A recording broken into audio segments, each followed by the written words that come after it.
आ रही है वॉइस? देखना सही है ना? करूँ स्टार्ट? जय हिंद, नमस्कार, very good morning to all my dear students and welcome to Exampur CDS CAPF AFCAT exam prep YouTube channel. A very good morning to you all. कैसे हो आप सब? सही बच्चे फटाफट मुझे रिप्लाई करें, रिस्पॉन्ड करें, ताकि आज के इस क्लास को मैं आप लोगों के साथ इनिशिएट कर सकूं।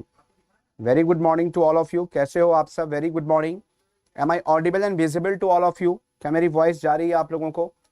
एक बार सभी लोग मुझे रिप्लाई करें, जितने बच्चे लाइव हैं सेशन पे। Am I audible and visible to everyone? Very good morning. Khushboo, Atul, Mukul, Ankit, welcome to the session. Krishna, Karishma, sorry, good morning everyone, welcome to the class, welcome to the session. जय हिंद साथियों, नमस्कार साथियों, कैसे हो आप सब और कैसी चल रही है आप लोगों की तैयारी? ये बताओ। All good, all well? चलिए, बेहतरीन। तो एक बार सभी लोग, तस्लीम जी जय हिंद, मुकुल जी नमस्कार, good morning, Pooja welcome to the class, Ankit welcome to the session. चलो एक बार सभी बच्चे फटाफट सेशन को शेयर कर दो और लाइक कर दो। जो बच्चे लाइव आ चुके हैं, एक बार सभी लोग सेशन को शेयर कर दीजिए अपने अपने ग्रुप्स में। आज मैं कर नहीं पाया हूं, एक बार जो टेलीग्राम चैनल है उस पर कर दो और जो व्हाट्सएप ग्रुप है उस पर कर दो सभी लोग। चलिए, वॉइस आ रही है ना? बेहतरीन। अपडेट इशू फिक्स हो जाएगा तस्लीम, मैंने कल बात कर ली है, वो हो जाएगा, बिल्कुल चिंता ना करें आप। चलिए शुरू करते हैं आज के सेशन को। सबसे पहले रिवीजन क्वेश्चन से स्टार्ट करेंगे। सबसे पहला ये है कि जो हमारा रेपो रेट है, अभी जो नया रेपो रेट है सेंट्रल बैंक के मॉनेटरी पॉलिसी कमेटी के द्वारा कितने पे फिक्स की गई है? आपको पता है कि जो मॉनेटरी पॉलिसी कमेटी है, ये आपको ध्यान रखना है कि 6 मेंबर कमेटी है, ये आपको पता है अच्छे से। और इसको हेड किया जाता है किसके द्वारा? तो आप बताओगे, आरबीआई गवर्नर। जो आरबीआई के गवर्नर होते हैं वो इसको हेड करते हैं। और मॉनेटरी पॉलिसी कमेटी समय समय पे जो इंपॉर्टेंट की रेट्स ऑफ द आरबीआई है उसमें चेंजेस करती है। जो रेपो रेट है वो हमारा शॉर्ट टर्म लेंडिंग रेट है और इसको 40 बेसिस पॉइंट से बढ़ाया गया है। इसको इंक्रीज किया गया है कितने से? तो 40 बेसिस पॉइंट से, ठीक है ना। और जो प्रेजेंट रेपो रेट है वो कितना है? 4.40। और वहीं पे अगर हम बात करते हैं बैंक रेट की, तो इसको किया गया है 4.65%, ठीक है ना।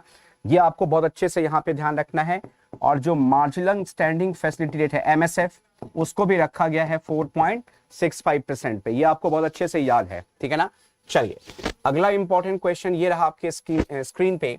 By the end of which year the ISRO is readying a spacecraft to orbit Venus?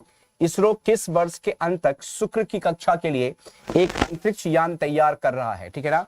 और ये ईयर इसलिए निर्धारित की गई है क्योंकि ऐसा माना जा रहा है कि जिस साल प्रपोज्ड है हमारा इसरो की द्वारा शुक्रयान, ये ध्यान रखना है, जो मिशन लॉन्च किया जाएगा उसका नाम क्या रखा गया है? शुक्रयान मिशन। इसका नाम क्या है?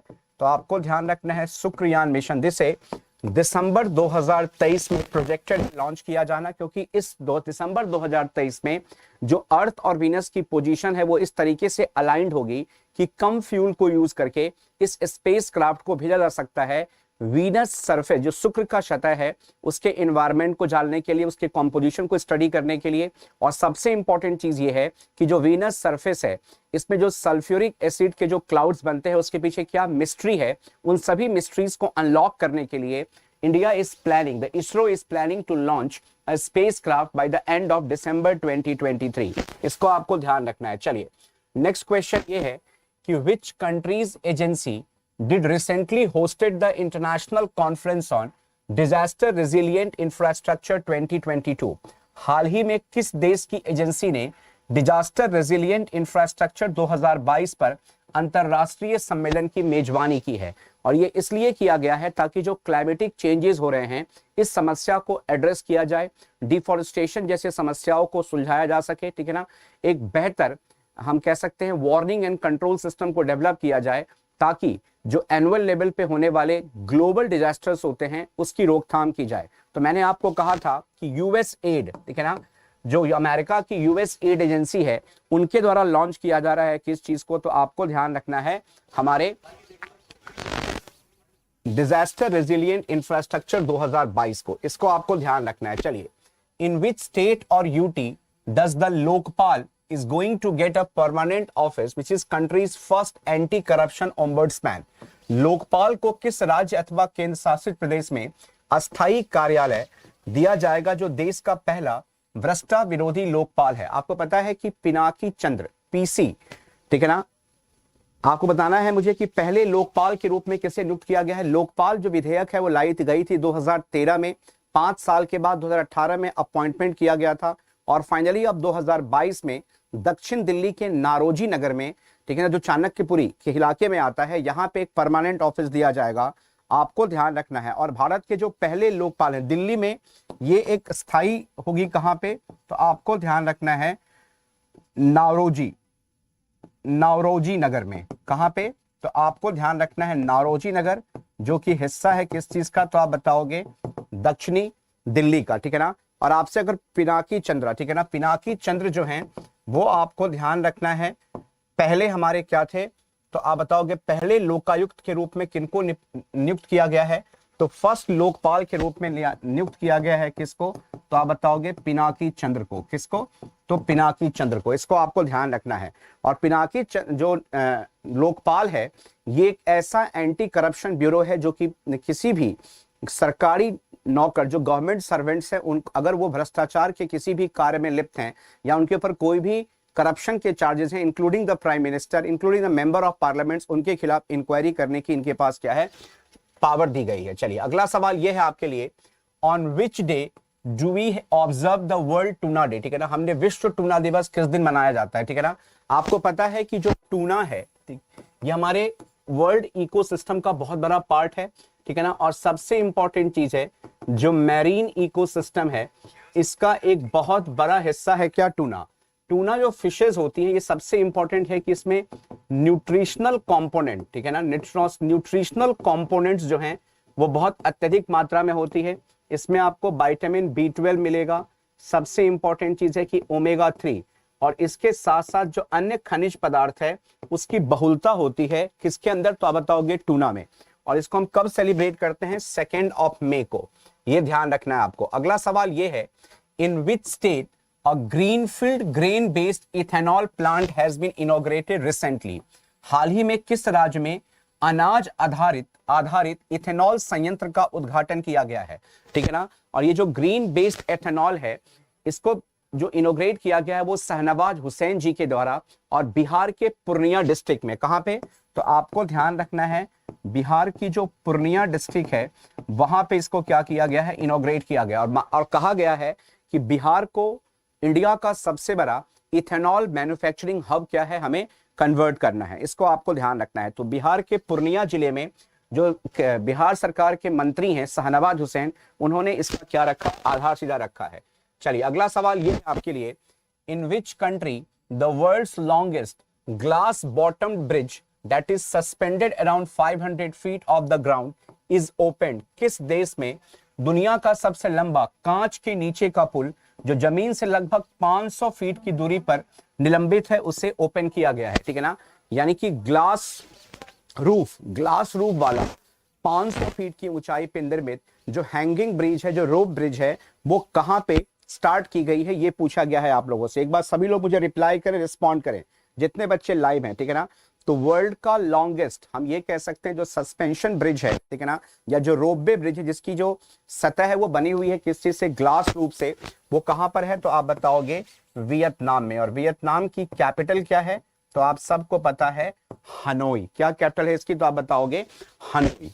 चलिए अगला सवाल ये रहा आपके स्क्रीन पे, in which state Amit Shah has recently inaugurated floating border outpost of BSF, हाल ही में अमित शाह ने किस राज्य में जो बॉर्डर सिक्योरिटी फोर्स है, जो सीमा सुरक्षा बल है, उसके द्वारा फ्लोटिंग बॉर्डर आउटपोस्ट का उद्घाटन किया है। और ये जो फ्लोटिंग बॉर्डर आउटपोस्ट है ये इसलिए डेवलप की गई है ताकि जो समुद्री सुरक्षा है उसको और हम बेहतर कर सकें, मैरीटाइम सिक्योरिटी को इनहेंस कर सकें, और समुद्री रास्ते से जो मैरीटाइम रूटवे है उसके थ्रू जो इन्फिल्ट्रेशन होती है, उसके थ्रू जो आप कह सकते हो घुसपैठिए आते हैं, उस पर कड़ी निगाह रखी जाए, उस पर निगरानी की जाए। खासकर जो बांग्लादेश जैसे कंट्री है वहां से जो इन्फिल्ट्रेशन होता है या साउथ ईस्ट एशिया से होने वाले इन्फिल्ट्रेशन को कॉम्बैट करने के लिए, और हम ये कह सकते हैं जो ईस्ट कोस्टल एरिया है, जो हमारे पूर्वी तट का हिस्सा है, उसको सुरक्षित रखने के लिए ये इनिशिएटिव ली गई है। कहां पे, तो आप बताओगे पश्चिम बंगाल में, और इसका उद्घाटन किया गया है देश के गृह मंत्री अमित शाह जी के द्वारा। आई बात समझ में। चलिए अगला सवाल ये रहा आपके स्क्रीन पे, which country is the highest recipient of free कोविड-19 vaccine from the World Health Organization. विश्व स्वास्थ्य संगठन से मुफ्त कोविड-19 टीका प्राप्त करने वाला सबसे अधिक देश कौन सा बन गया है, ठीक है ना। इनमें से वो कौन सी कंट्री है जिसने सबसे ज्यादा फ्री कोविड-19 वैक्सीन को रिसीव किया है फ्रॉम द WHO, जिसका मुख्यालय कहां पे है, जिनेवा में। ये आपको पता है कि जो WHO है, वर्ल्ड हेल्थ ऑर्गेनाइजेशन, इसका हेडक्वार्टर कहां पे है, जिनेवा में। और आपको ध्यान रखना है वो देश कौन सी है, तो आप बताओगे भारत का पड़ोसी देश है बांग्लादेश, जिसने सबसे ज्यादा फ्री कोविड-19 वैक्सीन को रिसीव किया है। कहां से, तो आप बताओगे WHO से। इसको ध्यान रखना है आपको। चलिए अगला सवाल ये रहा आपकी स्क्रीन पे कि as per the data release by the Union Finance Ministry in which month the goods and services tax collection was highest till date. जो केंद्रीय वित्त मंत्रालय है, इनके द्वारा जारी किए गए आंकड़ों के अनुसार किस महीने में वस्तु एवं सेवा कर, जिसको आप GST कहते हैं, इसका संग्रह अब तक का सबसे अधिक था। मैंने कल आपको एक फिगर बताई थी कि 1,68,000 करोड़ कितना है, तो आपको ध्यान रखना है 1,68,000 करोड़, 68,000 करोड़, ठीक है ना, का क्या किया गया है, कलेक्शन किया गया है।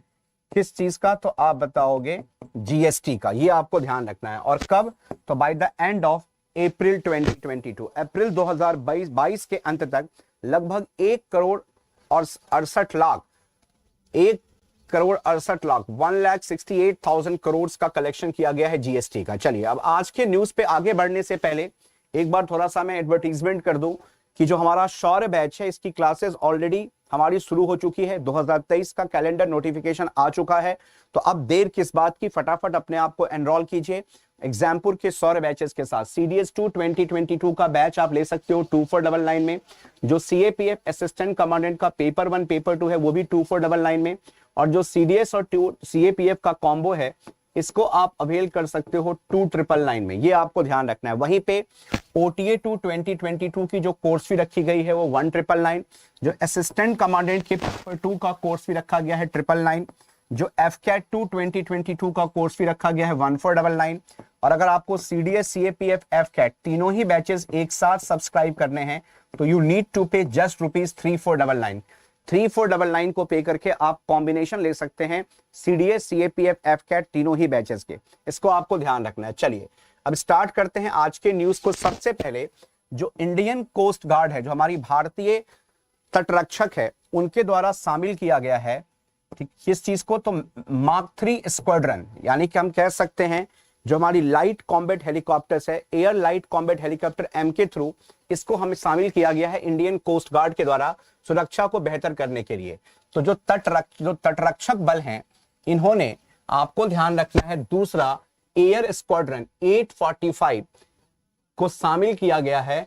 कहां पे, कोच्चि के नेंदू बसेरी में, ठीक है ना। आपको ध्यान रखना है कोच्चि के नेंदू बसेरी में तटरक्षक बल के द्वारा शामिल किया गया है अपनी सुरक्षा कवच को बढ़ाने के लिए एयर स्क्वाड्रन 845 को। एयर स्क्वाड्रन 845 को भारतीय तटरक्षक बल के द्वारा कोच्चि में कमीशन किया गया है, शामिल किया गया है तटीय सुरक्षा को और बेहतर बनाने के लिए। इसको आपको ध्यान रखना है, ठीक है ना।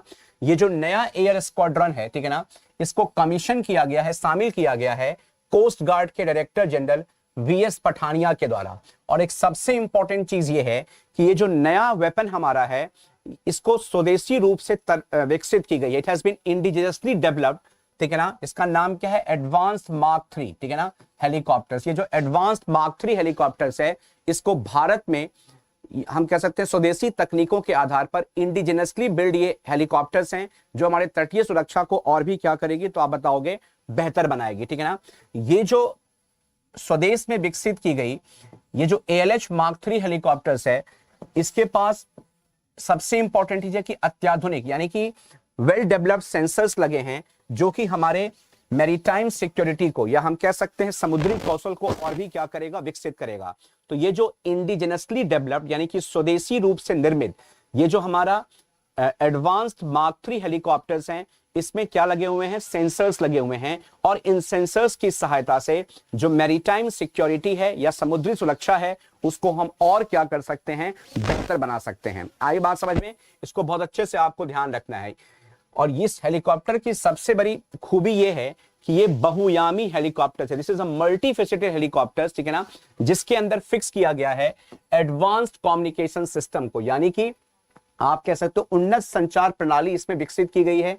ऑटोमेटिक आइडेंटिफिकेशन सिस्टम, स्वचालित पहचान प्रणाली, यानी कि ये दुश्मनों के जहाजों को, दुश्मनों के हेलीकॉप्टर्स को, दुश्मनों के हम कहते हैं एयरक्राफ्ट्स को इजीली क्या कर सकती है, ऑटोमेटिकली इंटरसेप्ट कर सकती है। तो एक एडवांस कम्युनिकेशन सिस्टम के साथ साथ इसमें क्या रखा गया है, ऑटोमेटिक आइडेंटिफिकेशन सिस्टम।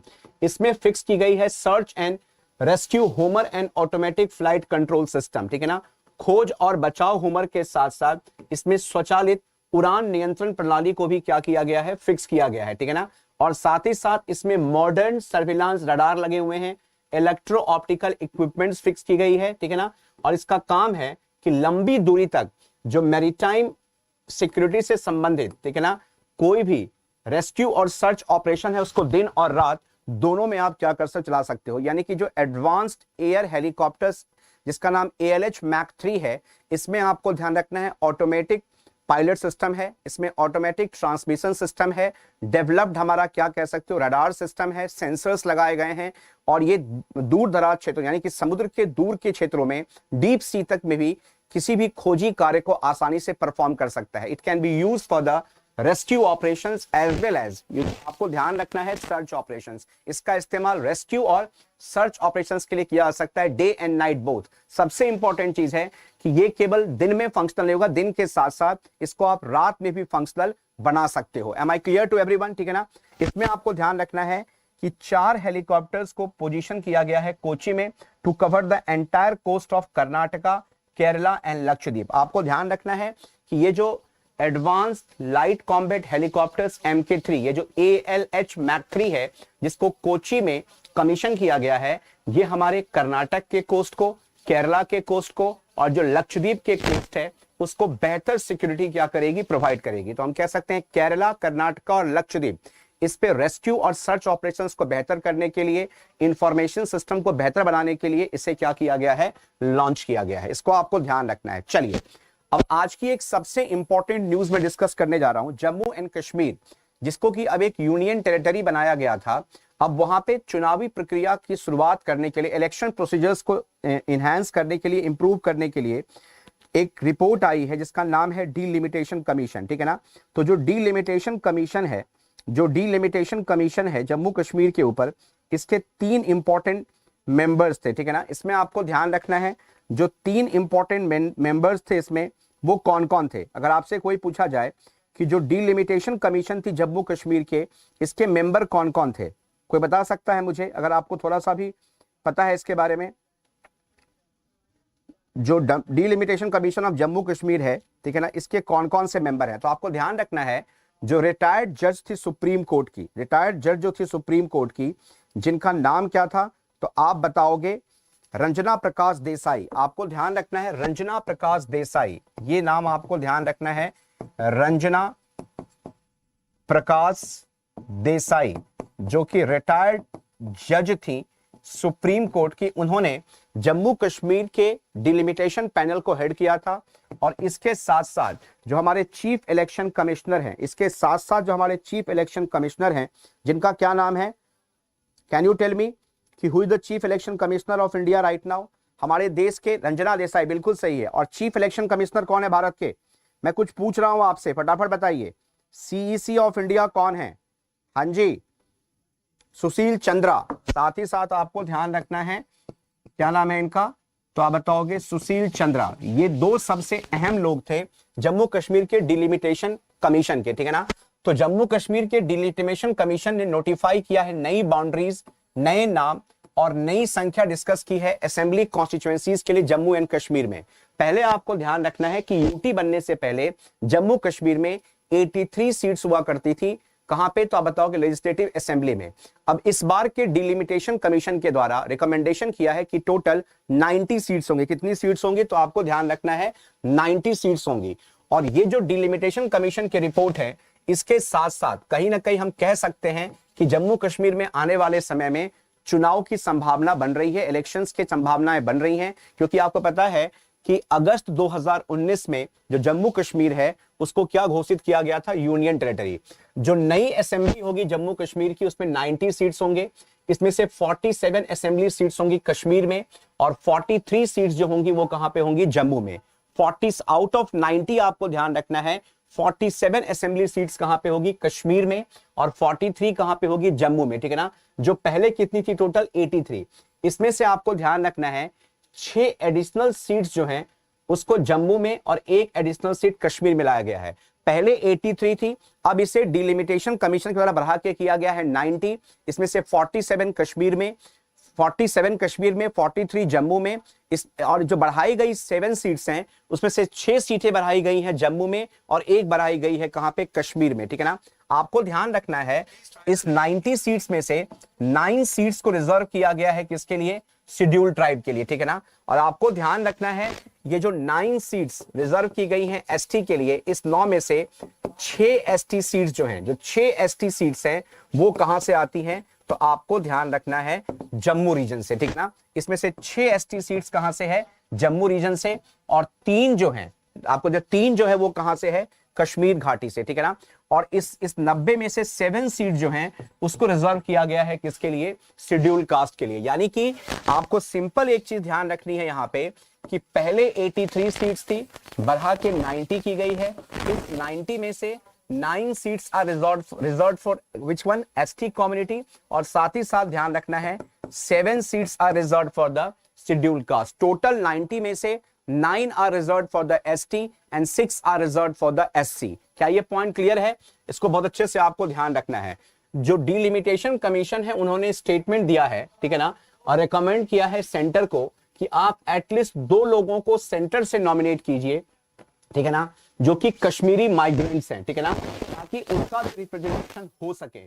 साथ ही साथ ये कहा गया है कि जो लोग जम्मू कश्मीर में प्लेस्ड हुए थे, ठीक है ना, और चले गए थे पाकिस्तान ऑक्यूपाइड कश्मीर में, वहां से भी कुछ मेंबर्स का नॉमिनेशन होना चाहिए। यानी कि 90 सीट्स के अंतर्गत ये भी कहा गया है सेंटर को जम्मू कश्मीर के डिलिमिटेशन कमीशन के द्वारा कि 2 ऐसे मेंबर को नॉमिनेट किया जाए जम्मू कश्मीर के लेजिस्लेटिव असेंबली में, ठीक है ना, जो लोग क्या थे? जो सेंटर के रिप्रेजेंटेटिव्स होंगे। और साथ ही साथ कुछ मेंबर्स को नॉमिनेट किया जाना चाहिए जो कि डिस्प्लेस कर दिए गए थे जम्मू कश्मीर से, यानी कि पाकिस्तान ऑक्यूपाइड कश्मीर के क्षेत्रों से, ठीक है ना।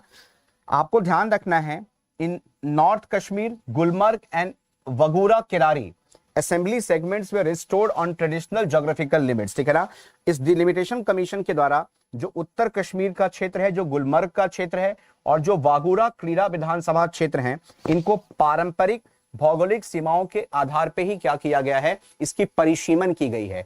डिलिमिटेशन का मतलब क्या होता है? परिसीमन करना। जनरली होता क्या है कि जब भी कोई नई जनगणना आती है, जब भी कोई नई सेंसस आते हैं, तो लोकसभा के इलेक्शन से पहले ये एक रूटीन प्रोसेस है इलेक्शन कमीशन का, वो कॉन्स्टिट्यूएंसीज का डिलिमिटेशन करते हैं, परिसीमन करते हैं। और इसके पीछे सिंपल ऑब्जेक्टिव ये है कि 2 जो एडजेसेंट असेंबलीज कॉन्स्टिट्यूएंसीज हैं, दो अलग अलग संसदीय क्षेत्र हैं जो आप एक साथ एक शेयर बाउंड्री को शेयर करते हैं, उसमें इक्वल रिप्रेजेंटेशन हो सके लोगों का, इसीलिए परिसीमन की जाती है, ठीक है ना। इसको ध्यान रखना है। और अभी जो जम्मू कश्मीर परिसीमन की गई है उसके पीछे सिंगल फैक्टर यह है कि आने वाले कुछ वर्षों में हो सकता है कि यहां पे चुनाव कराए जा सकें। आई बात समझ में? इसको आपको बहुत अच्छे से ध्यान रखना है, ठीक है ना।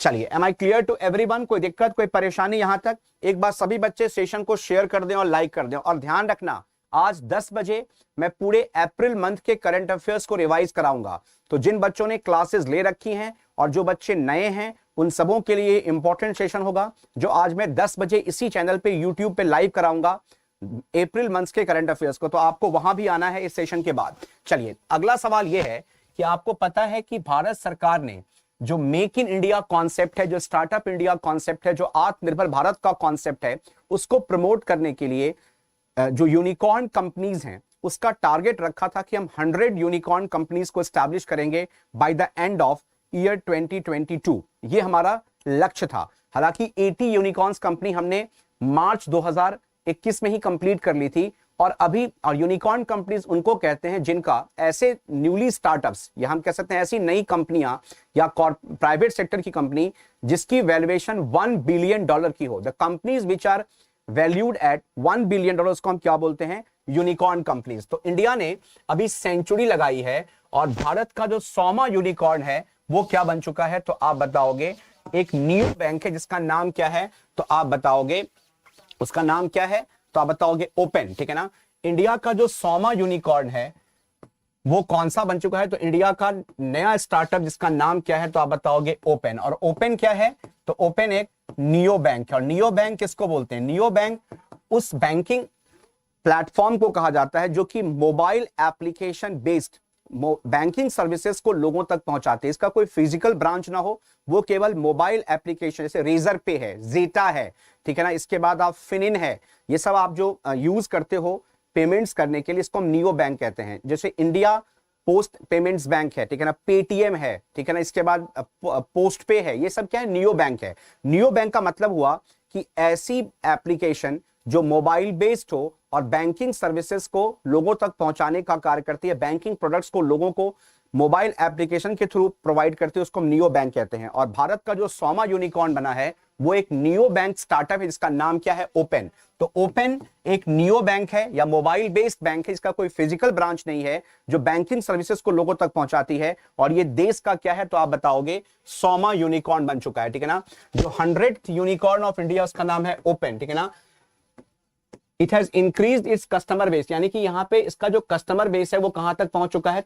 यानी कि 2.3 मिलियन। 1 मिलियन में कितने होते हैं? 20 लाख, यानी कि 23 लाख कस्टमर हैं ओपन नियो बैंक के पास। और इनका प्लान है कि ये 5 मिलियन तक पहुंच जाएंगे 2023 तक। 2023 तक इनका लक्ष्य है कि ये 5 मिलियन सब्सक्राइबर को लेकर के पहुंचेंगे। ये जो ओपन स्टार्टअप है इसकी शुरुआत की गई थी 2017 में अनीस अच्युतन, अजीज अच्युतन, मेबल चाको और दीना जैकब के द्वारा। 4 लोगों ने मिलकर के इस नियो बैंक का स्टार्टअप लिया था 2017 में। और आज हम लोग 2022 के 7 मई को खड़े हैं और इनके पास 2.3 मिलियन कस्टमर बेस है। और इन्होंने कहा है कि 2024 तक ये अपने कस्टमर बेस को लेकर के जाएंगे 5 मिलियन तक।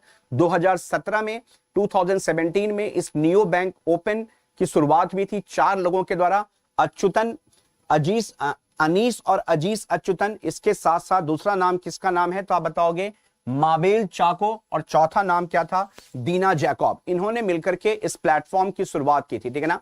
और ओपन जो प्लेटफॉर्म है ये बिजनेस मतलब बैंकिंग फैसिलिटी के साथ साथ जो पेमेंट सिस्टम सर्विसेज है उसको ये देती है स्मॉल और मीडियम बिजनेस हाउसेस को। स्मॉल और मीडियम एंटरप्राइजेज जो हैं उसको ये क्या करती है? बैंकिंग फैसिलिटी प्रोवाइड करती है, ठीक है ना। जो ओपन नियो बैंक है ये 100वां यूनिकॉर्न है इंडिया का, ठीक है ना। लेकिन इसके साथ साथ आपको ध्यान रखना है कि फाइनेंशियल सेक्टर में ये 20वां यूनिकॉर्न है। आपको ध्यान रखना है कि ओपन नियो बैंक ना केवल भारत की 100th यूनिकॉर्न है बल्कि फाइनेंशियल सेक्टर में फिनटेक्स की अगर हम बात करें तो इसमें ये 20वां यूनिकॉर्न है। इससे पहले आपको ध्यान रखना है ओपन तीसरा नियो बैंकिंग स्टार्टअप है जिन्होंने जेटा और साथ ही साथ रेजर पे इसके लीग को ज्वाइन किया है। तो आपको ध्यान रखना है अगर पूरे फाइनेंशियल फिनटेक कंपनीज की बात करें तो अमॉन्ग द फिनटेक कंपनीज जो ओपन नियो बैंक है ये 20वां यूनिकॉर्न है इंडिया का। लेकिन अगर आप बात करते हो केवल किस चीज के लिए? ओनली नियो बैंकिंग स्टार्टअप्स की, तो नियो बैंकिंग स्टार्टअप में यूनिकॉर्न तीसरा यूनिकॉर्न है, ठीक है ना। जो ओपन है वो तीसरा यूनिकॉर्न है, किसके बाद? जेटा और साथ ही साथ रेजर पे के बाद। इसको आपको ध्यान रखना है। फिनटेक दूसरा ऐसा स्टार्टअप सेक्टर है इंडिया में जिसने 20 यूनिकॉर्न के मार्क्स अचीव किया है। इससे पहले जो ई कॉमर्स प्लेटफॉर्म्स थे उसमें सबसे अधिक यूनिकॉर्न है 23। तो आपको ध्यान रखना है जैसे ई कॉमर्स प्लेटफॉर्म जैसे हमारा अमेजॉन है, फ्लिपकार्ट है, इसके बाद शॉप क्लूज है, टाटा क्लिक है, मिंत्रा है, ये जो ई कॉमर्स प्लेटफॉर्म है तो सबसे ज्यादा यूनिकॉर्न की संख्या किसमें आती है? कहां से आती है इंडिया में? तो ई कॉमर्स प्लेटफॉर्म से 23। दूसरे पे क्या आते हैं? Financial sector 20। और अगर हम नियो बैंकिंग की बात करें तो जेटा और रेजर पे के बाद ओपन नियो बैंक भारत का तीसरा आप कह सकते हो नियो बैंकिंग यूनिकॉर्न स्टार्टअप है। इसको आपको ध्यान रखना है। आई बात समझ में? इसको आपको बिल्कुल भी नहीं भूल। Am I clear to everyone? कोई दिक्कत, कोई परेशानी? हाँ जी, यहां तक किसी को कोई प्रॉब्लम, कोई परेशानी? एक बार मुझे रिप्लाई करो सभी बच्चे, कोई दिक्कत तो नहीं है यहां तक? चलिए, चौथा न्यूज ये है, purchasing managers index. The Indian express ने इस न्यूज को कवर किया है, देखते हैं कि इसमें है क्या। ठीक है ना, जो standard and poor global India services है, ठीक है ना, उन्होंने purchasing managers index business activity को ट्रैक किया है और उसमें यह कहा गया है कि पिछले 5 महीनों में जो हमारा परचेजिंग मैनेजर इंडेक्स है, इसमें अप्रैल मंथ में जो भारत का स्कोर था वो 57.9 था। आप ध्यान रखना, परचेजिंग मैनेजमेंट मैनेजर इंडेक्स में जिस किसी भी इकोनॉमी के पास 50 से ज्यादा स्कोर होते हैं तो आप समझो उसकी इकोनॉमी एक्सपैंड हो रही है, और परचेजिंग मैनेजर्स इंडेक्स में जिस किसी भी कंट्री की स्कोर 50 से कम होती है तो उसकी इकोनॉमी क्या कर रही है? कॉन्ट्रैक्ट कर रही है। इसको आपको ध्यान रखना है। और पिछले 5 महीनों में, खासकर अप्रैल के महीने में, जो हमारा परचेजिंग मैनेजर इंडेक्स है उसमें स्कोर कितना रहा है? 57.9, जो कि मार्च में कितनी थी? 53.6। ये साफ दिखा रहा है कि हमारी जो इकोनॉमी है इसका बहुत तेजी के साथ क्या हो रहा है? एक्सपेंशन हो रहा है। ठीक है ना, और इसके बावजूद एक्सपेंशन हो रहा है जबकि देश में बहुत ज्यादा दबाव है किस चीज का? तो आप बताओगे महंगाई का, यानी कि इन्फ्लेशन प्रेशर्स के बावजूद जो हमारी इकोनॉमी है ये बहुत तेजी से क्या हो रही है? एक्सपैंड हो रही है। और ये जो परचेजिंग मैनेजर इंडेक्स है इसमें किस पे डिपेंड करता है कि आपके इकोनॉमी में एम्प्लॉयमेंट एनवायरनमेंट कैसा है। ठीक है ना, नए ऑर्डर कितने आ रहे हैं, इन्वेंट्री लेवल आपका कैसा है, प्रोडक्शन बढ़ रही है घट रही है, और जो सप्लायर डिलीवरीज है वो इंक्रीज हो रही है। यानी कि जो हमारा परचेजिंग मैनेजर इंडेक्स है ये किस फैक्टर पे डिपेंड करता है? 5 फैक्टर्स पे, एम्प्लॉयमेंट पे, नए ऑर्डर्स पे, आपके डिलीवरी सिस्टम पे, ठीक है ना, आपके इन्वेंट्री लेवल पे और अमाउंट ऑफ प्रोडक्शन पे। इसको आपको ध्यान रखना है। ठीक है ना, जो सर्विस सेक्टर है इंडिया में, इसने सबसे स्ट्रॉन्ग ग्रोथ रिकॉर्ड किया है अप्रैल मंथ में। ठीक है ना, driven by a surge in incoming New York orders that boosted the business activity. आपको ध्यान रखना है कि सबसे ज्यादा तेजी जो आई है वो भारत के सेवा क्षेत्र में, सर्विस सेक्टर में, जहां नए नए ऑर्डर्स जो हैं वो प्लेस किए जा रहे हैं मार्केट में, जिससे एम्प्लॉयमेंट भी बढ़ रही है, डिलीवरी भी बढ़ रही है, और हम कह सकते हैं प्रोडक्शन भी हमारी क्या हो रही है? इंक्रीज हो रही है। इसको आपको ध्यान रखना है। और इस सर्विस सेक्टर के एक्सपेंशन से कहीं ना कहीं नए जो एम्प्लॉयमेंट है उसमें लगातार क्या हो रही है? बेहतरी हो रही है, उसमें बढ़ोतरी हो रही है। सर्विस सेक्टर का जो शेयर है वो 54% of the gross value added है। इंडियन इकोनॉमी में आपको ध्यान रखना है जो सर्विस सेक्टर का कंट्रीब्यूशन है जीडीपी में वो कितना है? तो 54% of gross value added. 54% of gross value added में कंट्रीब्यूशन किसका है? तो आप बताओगे सर्विस सेक्टर का। ठीक है ना, और ये कॉन्सिक्यूटिवली 9वां महीना है, लगातार 9वें महीने में जो सर्विस सेक्टर है इसमें इसके आउटपुट में एक्सपेंशन दिया गया है। और जो परचेजिंग मैनेजर इंडेक्स है उसमें कहा गया है कि अगर स्कोर 50 है इसका मतलब एक्सपेंशन है, और अगर 50 से नीचे स्कोर है तो इसका मतलब इकोनॉमी में क्या हो रहा है? कॉन्ट्रैक्शन हो रहा है। उसकी दूसरी तरफ अगर हम बात करें, यदि आप इंडियन इकोनॉमी को चाइना के इकोनॉमी से अगर कंपेयर करो तो चाइना का सर्विस सेक्टर जो है वो अपने लोएस्ट लेवल पे है। ठीक है ना, फरवरी 2020 से। ठीक है ना, और आप कह सकते हो कि इसके पीछे सबसे बड़ा कारण है कोविड-19 पेंडेमिक के बाद जो चीन की अर्थव्यवस्था है वो उतने अच्छे से आप कह सकते हो रिवाइव नहीं कर पाई है जितने अच्छे से भारतीय अर्थव्यवस्था ने या इंडियन इकोनॉमी ने अपने आप को क्या किया है? रिजुविनेट किया है या रिवाइव किया है। तो आपको एक चीज ध्यान रखनी है कि फरवरी 2020 के बाद, फरवरी 2020 से लेकर के अब तक जो चाइनीज इकोनॉमी है वो कोविड-19 पेंडेमिक के कॉन्सिक्वेंसेस से ओवरकम नहीं कर पाई है। वहीं इंडिया की जो इकोनॉमी है उसने अपने आप को पूरी तरीके से क्या कर रखा है? रिवाइव कर रखा है। ठीक है ना, इसको बहुत अच्छे से आप लोगों को यहाँ पे ध्यान रखना है। चलिए, आगे बढ़ने से पहले बता दूं मैं आप लोगों को कि आप लोग जल्द से जल्द हमारे सौर बैच को ज्वाइन करें। CDS 2 2022 2499 जो CAPF असिस्टेंट कमांडेंट का पेपर 1 पेपर 2 है उसकी कोर्स फी 2499 है। अगर आप CDS और CAPF की कॉम्बो लेना चाहते हो तो इसका कोर्स फी रखा गया है 2999। जो OTA 2 2022 है इसका कोर्स फी 1999। जो असिस्टेंट कमांडेंट के पेपर 2 का कॉस्ट है वो 999। जो एफकेट 2 2022 का कॉस्ट है वो 1499, और जो सीडीएस सीएपीएफ एफकेट इन तीनों का कॉम्बिनेशन है इसको आप ले सकते हो 3499 में। यानी कि अगर आपको सीडीएस सीएपीएफ एफकेट इन तीनों कोर्सेज को सब्सक्राइब करनी है तो यू कैन गो फॉर 3499। चलिए, अब एक बड़ी इंटरेस्टिंग सी न्यूज थी तो मुझे लगा कि ये आप लोगों के साथ शेयर करना चाहिए, ठीक है ना।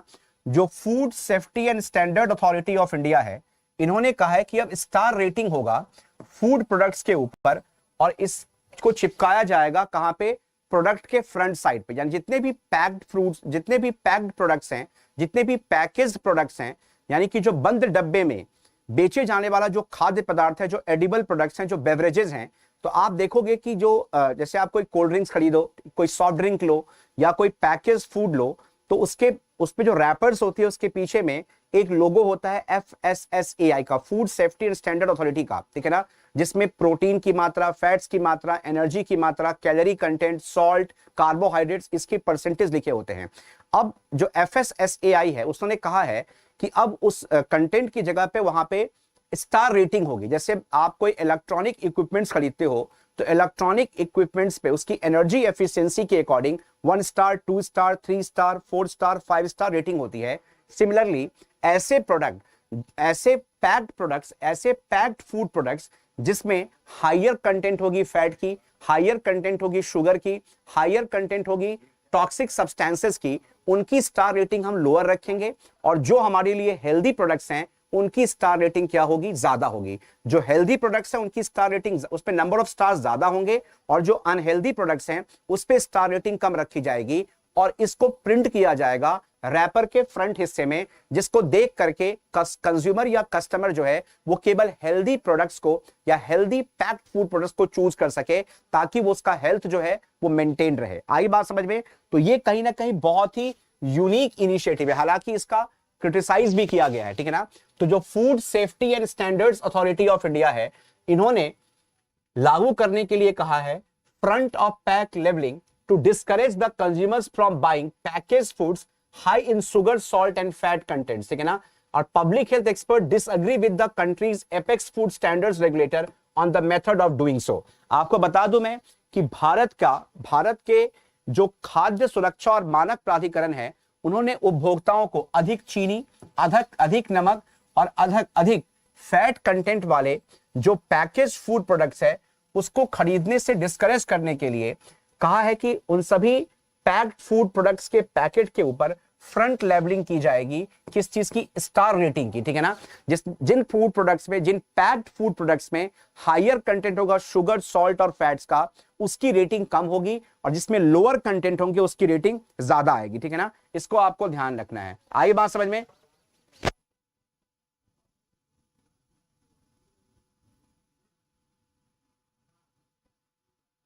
कैप्टन इशू, आप किस बात पे लगे हुए हो भाई?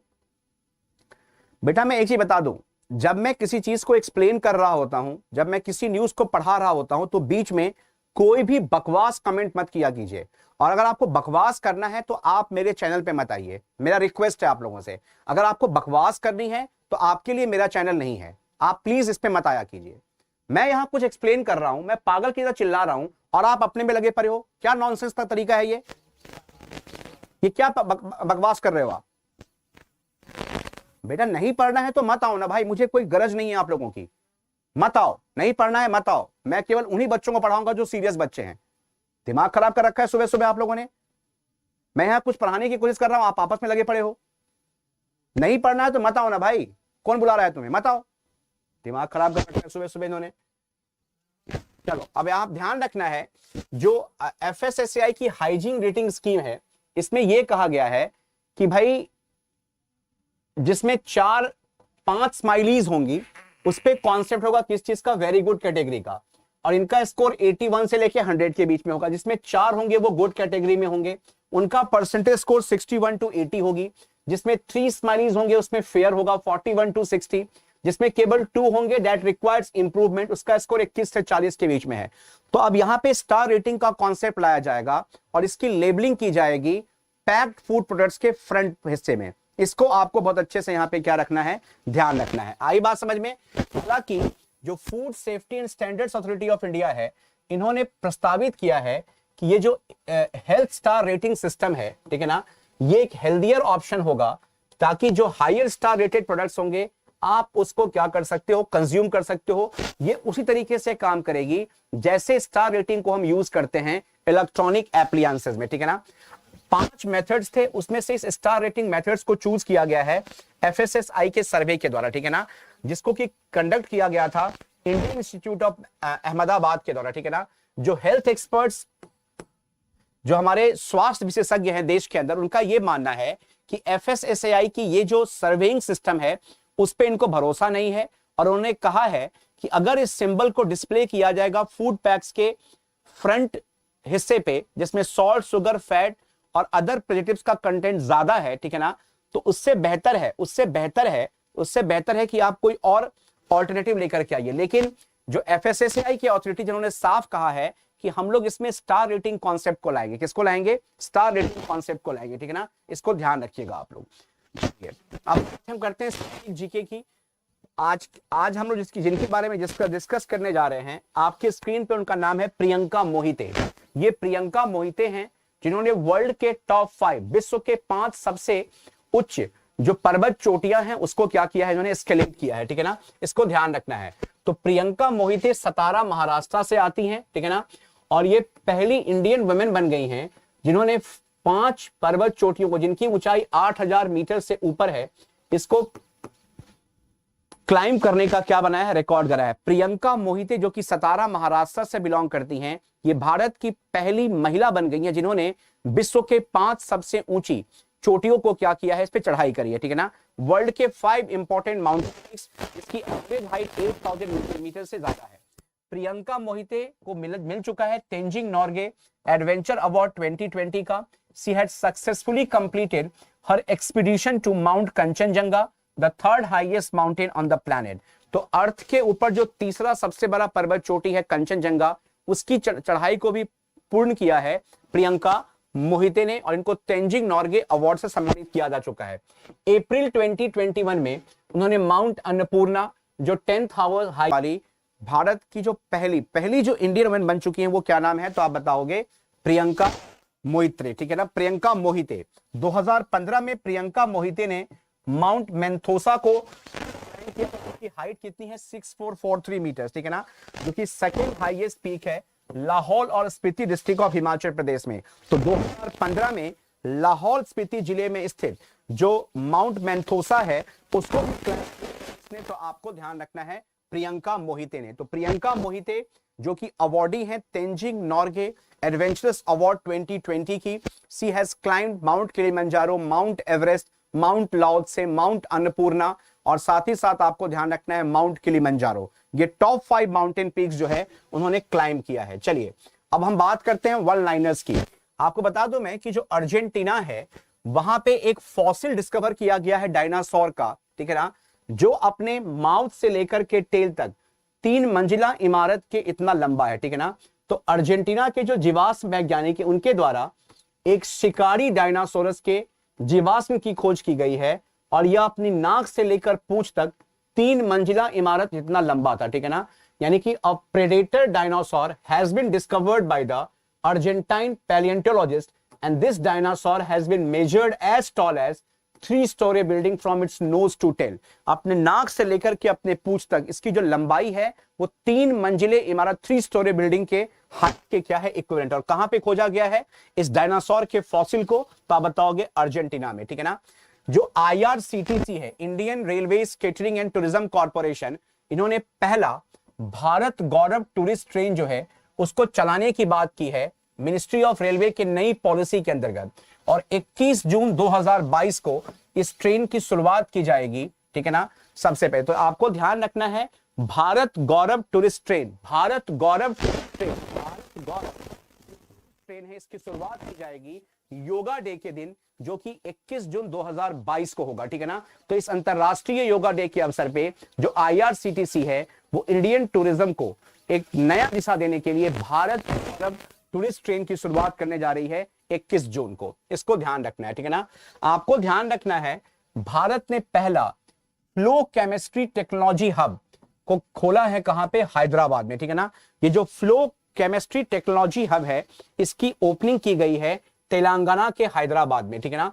और वर्ल्ड का सबसे छोटा जो मैरीन मैमल है, यानी कि दुनिया का सबसे छोटा जो समुद्री स्तनपायी जीव है, जिसका नाम क्या है, वाइकिटा पोर्पोइज, ठीक है ना, vaquita porpoise, on the verge of extension with just 10 left in their sole habitat within Mexico's gulf of California as per the world wild life data.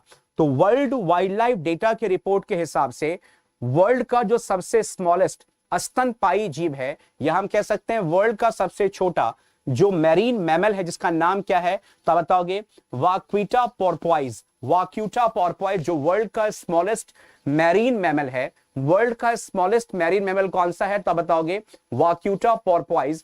इसकी संख्या केवल 10 बची है अपने हैबिटेट, अपने रहने वाले स्थान पे, यानी कि it is on the verge of extension. ये किस पर है, तो बताओगे वर्ज ऑफ एक्सटेंशन पे है।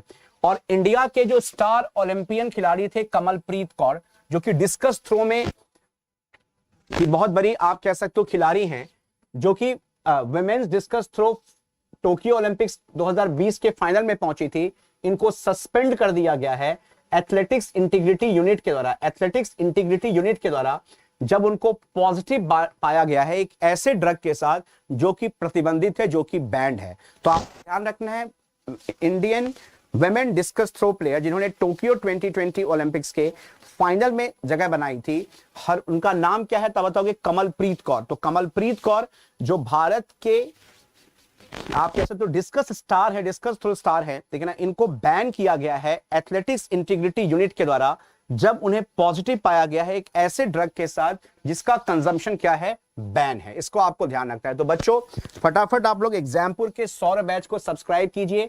CDS 2 2022 2499, CAPF assistant commandant paper 1 paper 2 2499, जो CDS CAPF का कॉम्बो है ये कितने का है, 2999 का।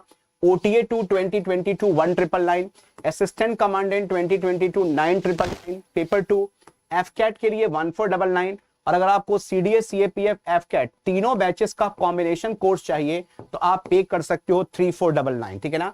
तो ये थी हमारी आज की करंट अफेयर्स। दोबारा आपसे मुलाकात होगी आज सुबह 10 बजे। See you today at 10 AM on the April month current affair session. मैं आपको 70 क्वेश्चंस कराने वाला हूं आज अप्रैल मंथ से, उसको हम रिवाइज करेंगे। तो मिलते हैं 10 बजे, तब तक बहुत अच्छे से अपना ख्याल रखिए। जय हिंद, जय भारत। मिलते हैं सुबह 10 बजे। Thank you so much guys, love you all, bye bye, take care and have a great day. तो आप लोग सब आ रहे हो ना 10 बजे, मुझे रिप्लाई करो। सभी लोग 10 बजे मुझे प्रेजेंट चाहिए। Thank you.